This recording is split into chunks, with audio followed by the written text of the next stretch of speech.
Oh, I can't wait to edit this. Huh? I don't feel anything here. There's nothing. I feel like not like I'm being watched, but like there's something in the windows definitely, but like it's like peaceful kind of. Yeah. Even with the atrocities over here. I don't feel heavy. No, especially like that. Something. It's like I don't know how to describe it. It's like I do too. I can't take photos and record at the same. Mother, I don't know if you. I couldn't have guessed. Oh, it's nice and cool in here. Actually, I really like being inside because it's just. I need to take photos. It's always cool to be. You want me to take photos? Sure. So yeah, welcome to the day room. Just take like a lot. Day room was always designed for like recreation. There'd be some seating here. Later on, you'd have television in here, radio. You know, this was just a place to kind of like relax and take a load off, right? Windows. Right over here, you can see that the windows are designed to be open but still screened. So they'd be able to open or close the windows as needed and put the screens up so that nobody would accidentally fall out. And you know, consider the fact that the people who were also here with intellectual disability usually comes, you know, they're ill-equipped to balance and such. And so there's a lot of fail-safes in place to make sure that they weren't going to like fall out or over things.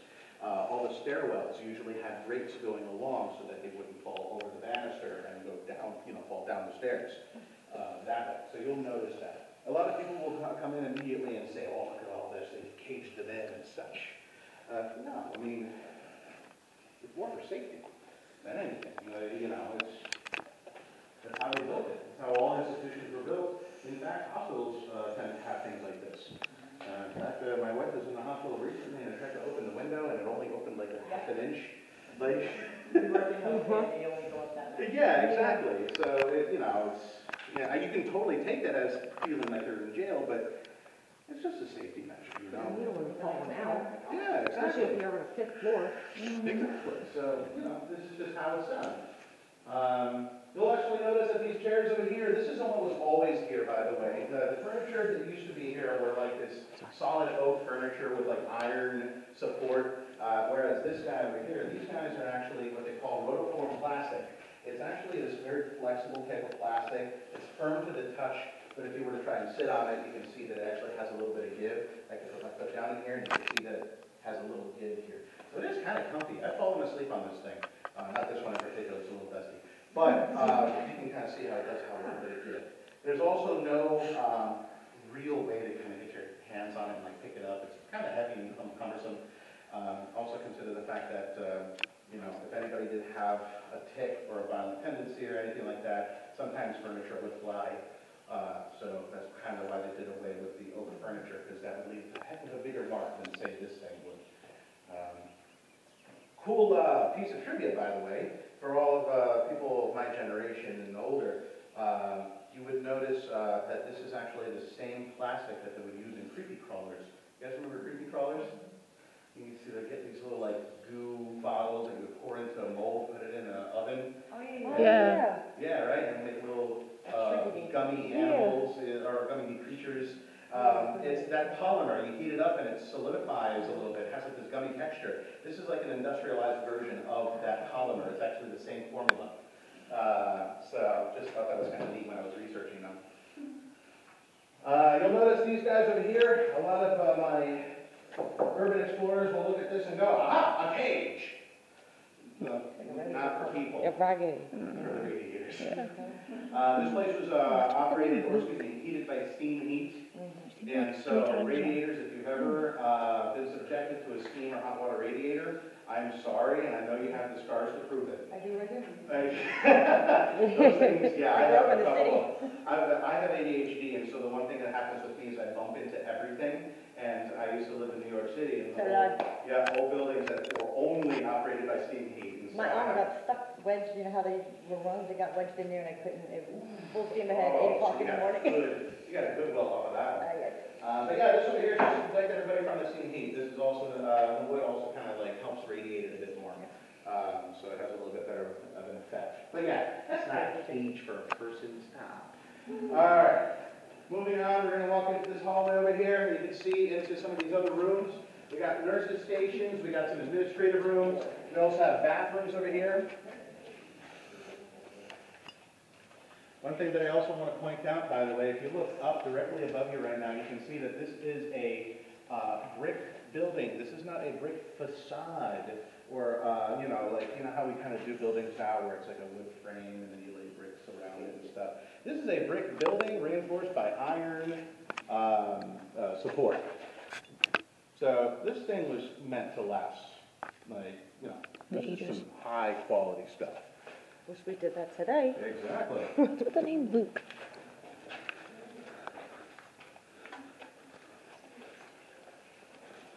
Mother, you're in my way.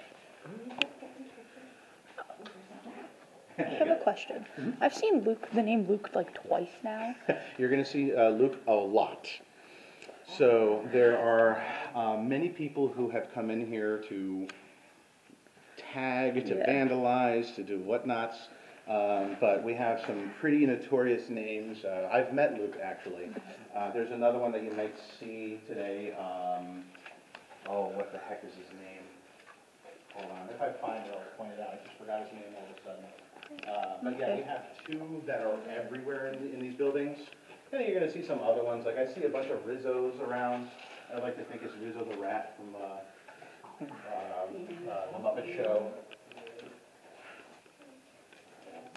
Oh, Phantom. I cannot see that. Phantom. You're going to see Phantom around here too. I would like to meet So we Phantom. have Luke and Phantom. I met both of them.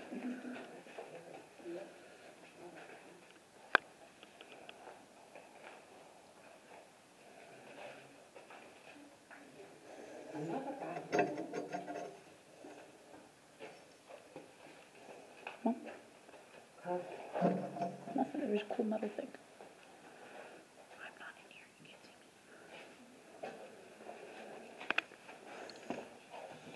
Oh, the other side, I got you. Yeah.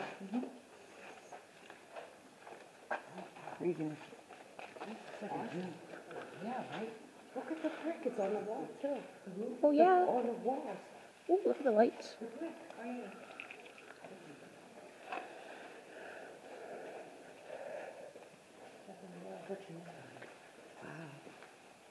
Ooh, Mom, they got the witch. Mom. Look, they got the witch symbol.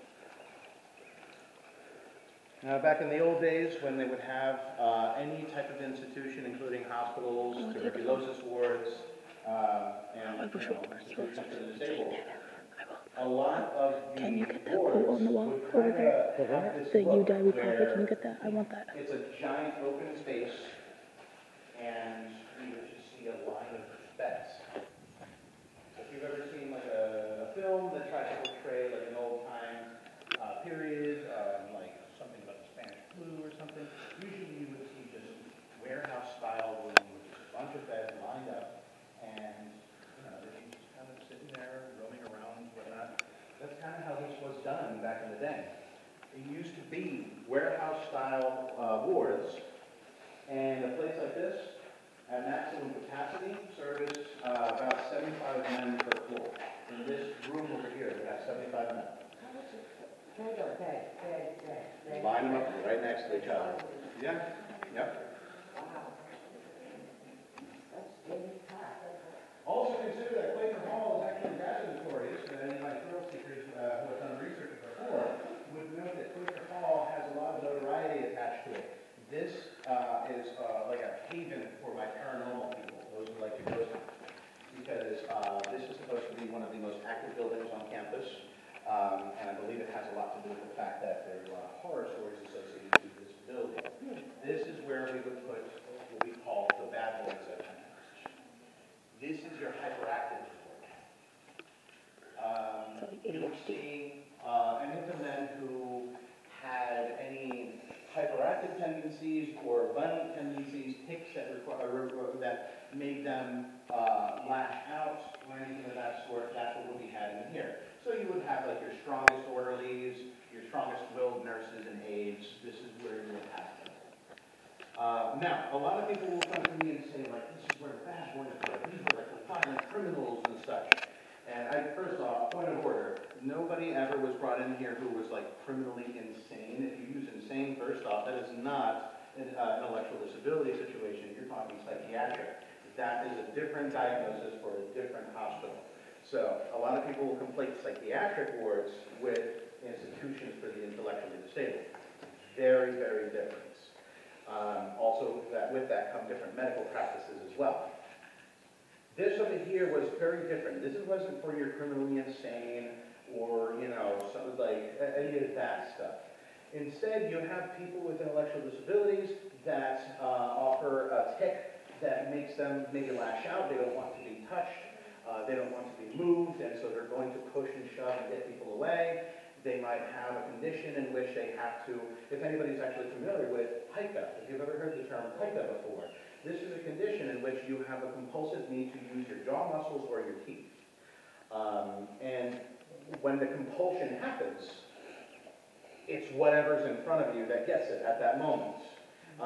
Sometimes it's a knuckle, sometimes it's a neighbor, sometimes sometimes it's like a metal rail because you're walking outside in the catwalks, or a rock or something. You can already kind of feel what's going on there, like it's rough. But it's this compulsive need to use the teeth and jaw muscles, and they're just going to gnaw on whatever they can. Back in the day, I'm talking early 1900s, 1910s, there was no real way to really help those with pica.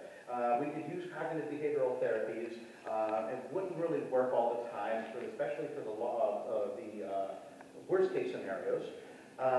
And we didn't have any other methods of intervention at that time. Like, there's just nothing we could do. So we found ourselves in this real dire situation where all we could really do is like physically retain them, like strap them to a bed and let them, you know, work out their compulsions without hurting themselves or others. If the physical restraints didn't work, well, crap, there's nothing more we can do. And so there's a horror story, an urban legend that came out of this place where the biters at Pennhurst, to punish them for biting other people, there'd be a mad dentist who would pull their teeth out for punishment. Now, as I said, urban legends are rooted in truth. Yes, Pennhurst did pull teeth. But as I just mentioned, if all other therapies have failed and there's nothing to help them, then the last thing that they have to do, that they can do, is to remove the thing that is hurting themselves or other people. And so, yes, they did pull teeth if absolutely necessary. Does that mean that there was a dentist at the bottom or at the basement of this building cackling with a pair of rusty pliers? No. In fact, I highly doubt that the dentist did any of this with pleasure. It's just, this is what was medically accepted at the time, and this is what we had to do. It wasn't until you're in the medical profession, you said? So I always like to point out, I say this one word, and I usually, any nurse or any EMT will immediately look at me with glee as to my recognizing this one specific drug. I'll say, phenobarbital!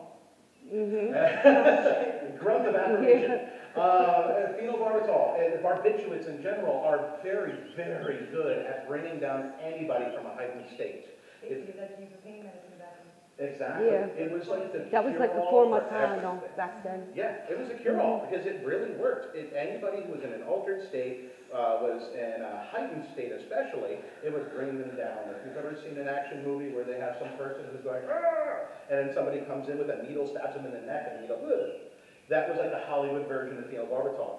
EMTs actually have this, or used to have this in their trucks, and they would call it booty juice. Because if somebody was giving them a hard time, they'd just smack them in the booty with a little shot of phenobarbital, and down they were. Now they use, what is it? Seroquel. Seroquel? Yeah, that's... I heard somebody else use Ativan, is one that starts with a K that I can't remember right now. But anyway, I'm not the medical professional. Yeah. So yeah, this was something that like eventually they were able to do, but back in the day before this, they were, you know, caught between a rock and a hard place, you know? I don't think anybody took glee in doing this. They just had to do what was necessary. And this place, at the time, was the cream of the crop. This was the institution. You'll notice these walls right over here, this little, like, cubicle-style setup that's happening behind here. Mm-hmm. After the 60s, into the 70s, they started to dial back on the census, trying to remove this warehouse style of living. And they wanted to introduce a little bit more privacy, a little bit more humanity into these places. And so they started to develop these cubicle-style setups where instead of having just 75 people in this room just free roaming, They would have 2 to 4 people in a cubicle, and they would have more of a bedroom setup. They would have their own dresser and their own bed, personalized stuff in there, and it got a lot more homey in this place. You'll see a better... What's up? Am I allowed to look back there? Yeah, you can. Yeah, anybody's allowed back there. You can look around and see exactly what I'm talking about. You're going to actually get a better idea of what these cubicles look like when we go into Mayflower, because we have one that is actually done up and furnished like it was back in the day. So you'll see exactly what a patient would live in at the time of Donna and Bernie's surgery, back when things were a little bit more acceptable.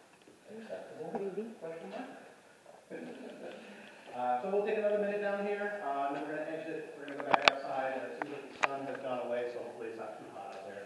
But we are going to be outside without cover for a little bit, so we're going to make sure we're not going to get it.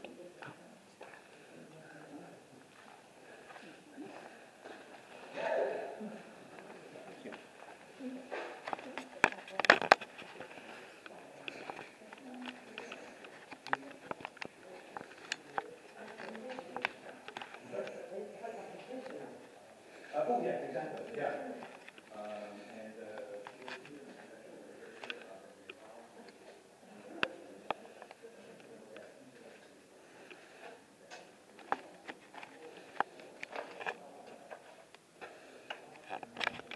I need my flashlight.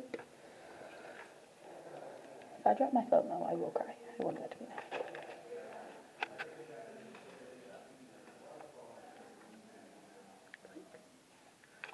Oh, well, that's cool. So someone really took my shit, like, bro.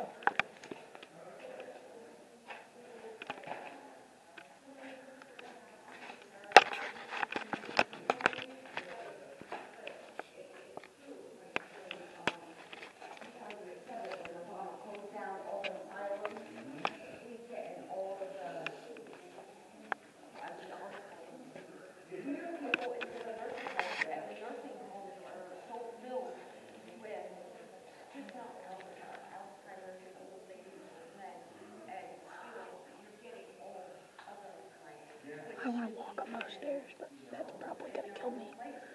That's fine.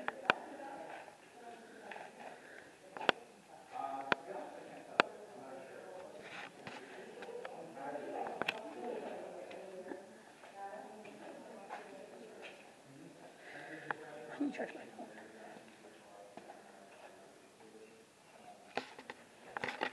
Another one of those holes. My mom is talking with the tour guide right now, but I don't really want to film that because I want to look at this. Like, oh, it won't focus. Oh, I'm sorry, it won't focus, but it's like talking about like water and just stuff. Like, it's got like loose bolts and stuff. I didn't touch anything, by the way. Look at this that I found. I don't know what it is. It's like a button of some sorts.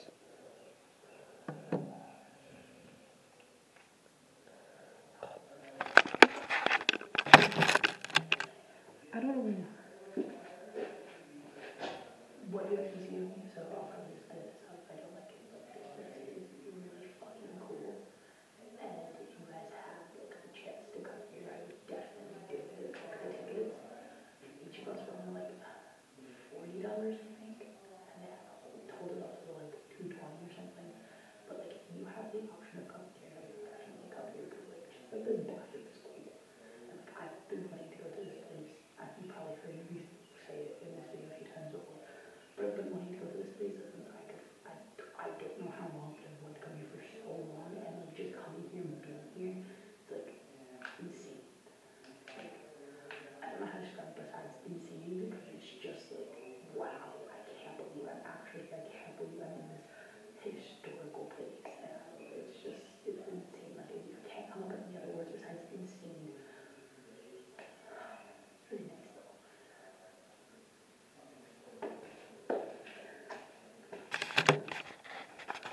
It's so dusty here.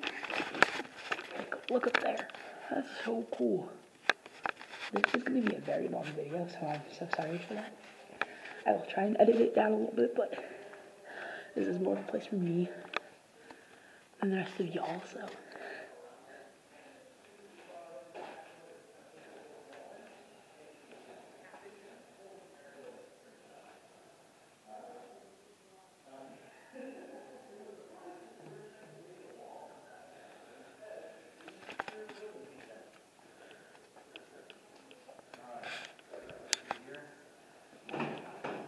I think we're leaving.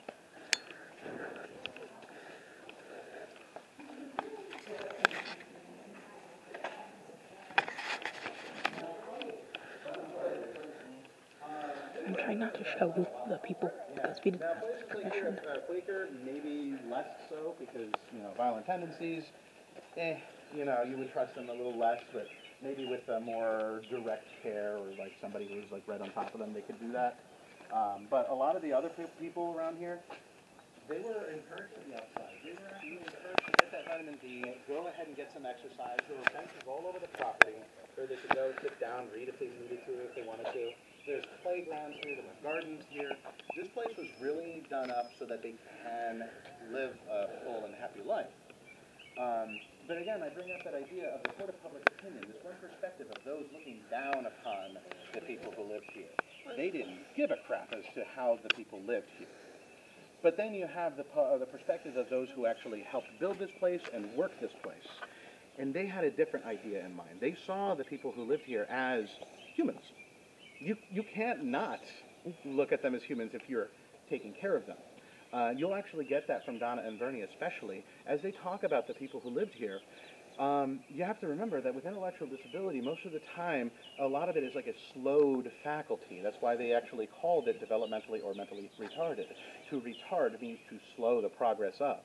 They were retarded because their mental faculties or their abilities were slowed, and so they were in adult bodies but with children's brains, so to speak.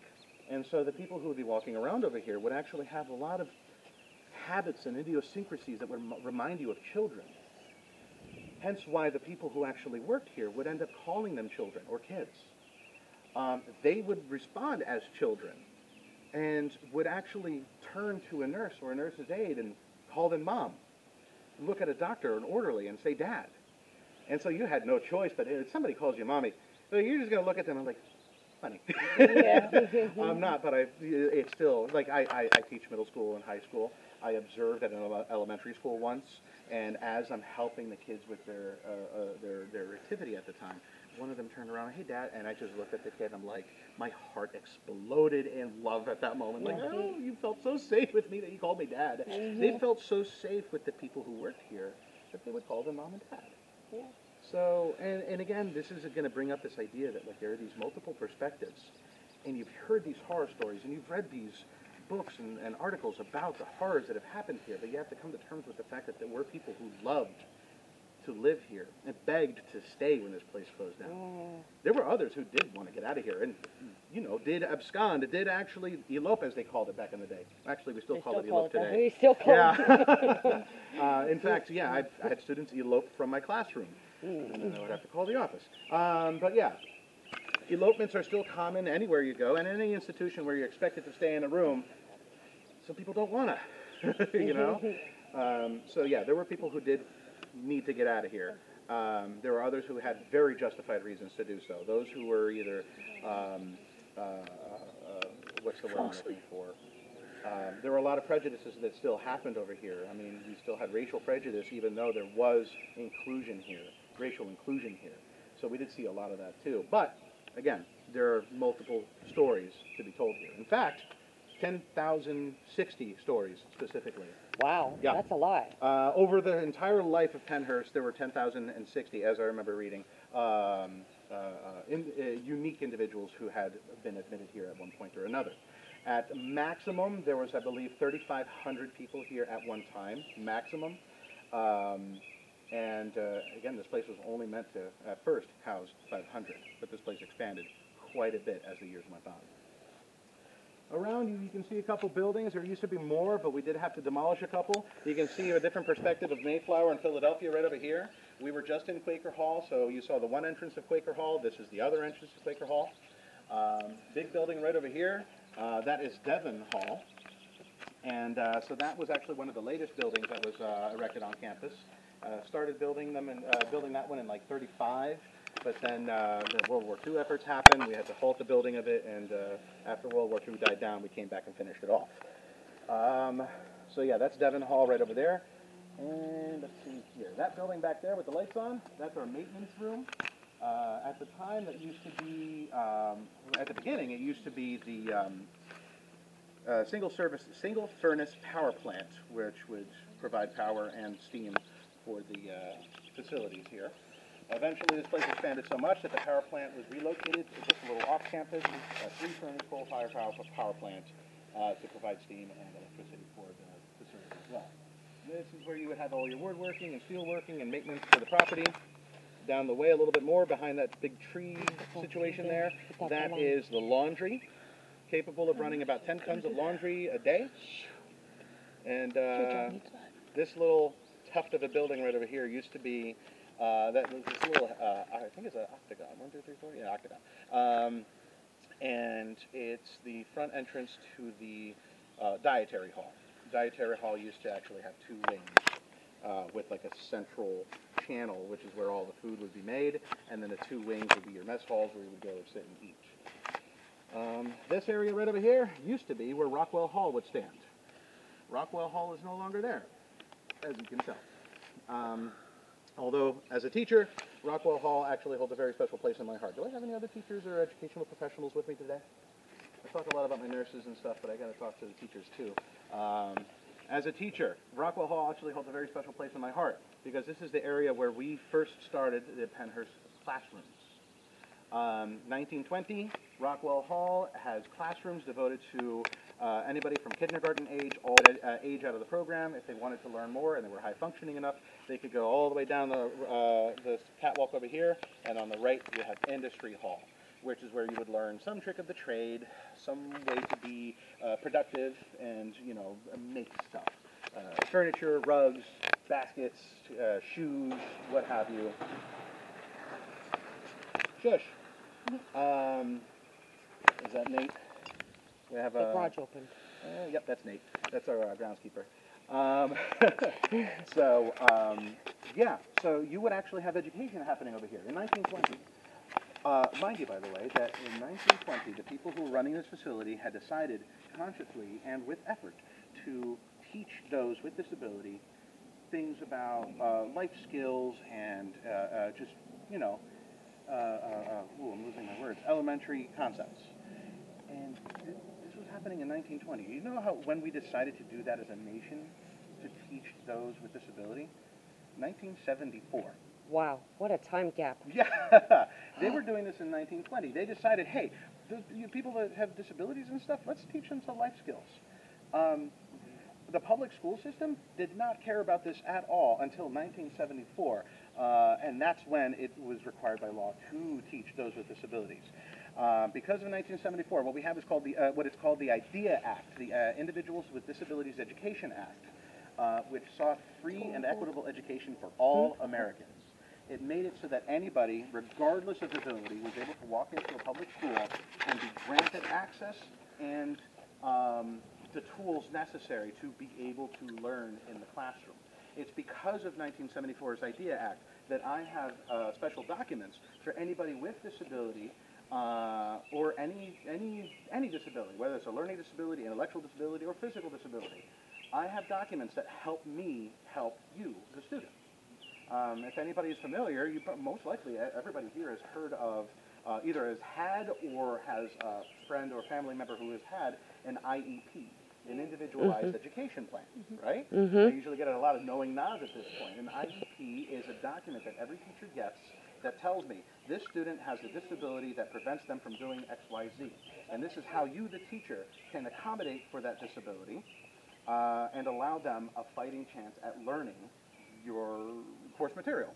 And sometimes that's like, you know, they need an opportunity to get up and walk around a little bit.